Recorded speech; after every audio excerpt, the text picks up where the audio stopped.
مولاي صل وسلم دائما أبدا على حبيبك خير الخلق كلهم. ومن تكن برسول الله نصرته ومن تكن برسول الله نصرته إن تلقاه الأسد في آجامها تجيمي. اللہ اکبر.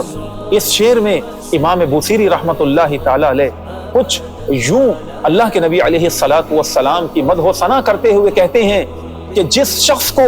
اللہ کے رسول صلی اللہ تعالی علیہ وسلم کی تائید اور نصرت اور مدد حاصل ہو جائے تو اگر شیروں کی کچھاڑ میں بھی اس کا شیروں سے آمنا سامنا ہو جائے کہ شیر اپنی کچھاڑ میں اور زیادہ ہولناک اور خوفناک ہوتے ہیں، تو آپ فرماتے ہیں کہ شیروں کی کچھاڑ میں بھی اگر اس شخص کا شیروں سے آمنا سامنا ہو جائے تو اس وقت بھی شیر اس کا کچھ نہیں بگاڑ سکتے، بلکہ اس کی ہیبت اور رعب سے اس کے سامنے ساکت ہو کر دم بخود کھڑے رہ جائیں. تو یہ ہے اس امتی کی شان کہ جو اللہ کے نبی علیہ الصلاۃ والسلام کی سیرت طیبہ پر عمل کر کے آقا علیہ الصلاۃ والسلام کی مدد و نصرت اور تائید کو حاصل کر لیتا ہے. صوفیہ کرام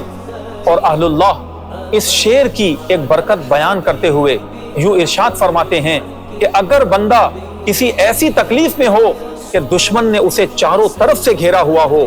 اور مصیبتوں نے اسے آ لیا ہو اور ہر طرف اسے اندھیرا ہی اندھیرا نظر آ رہا ہو اور اسے یہ لگ رہا ہو کہ بظاہر میرے سامنے کوئی ہیلا نہیں ہے اور میں اپنے آپ کو محفوظ رکھ سکوں، تو فرمایا کہ اگرچہ وہ دشمنوں کے نرغے میں بھی ہو، دشمن اس کے سامنے ہتھیار لے کر بھی کھڑا ہو، اور ایسے وقت میں وہ شخص قصیدہ بردہ کے ان دونوں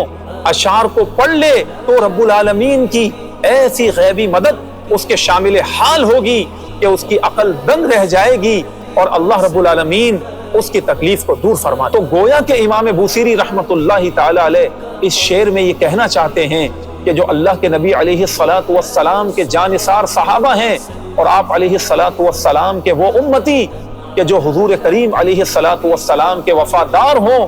اور اللہ اور اس کے رسول کے احکامات کے پابند ہوں، تو اگر شیروں کی کچھاڑ میں بھی وہ چلے جائیں تو اس وقت بھی شیر ان کا کچھ نہیں بگاڑ سکتا.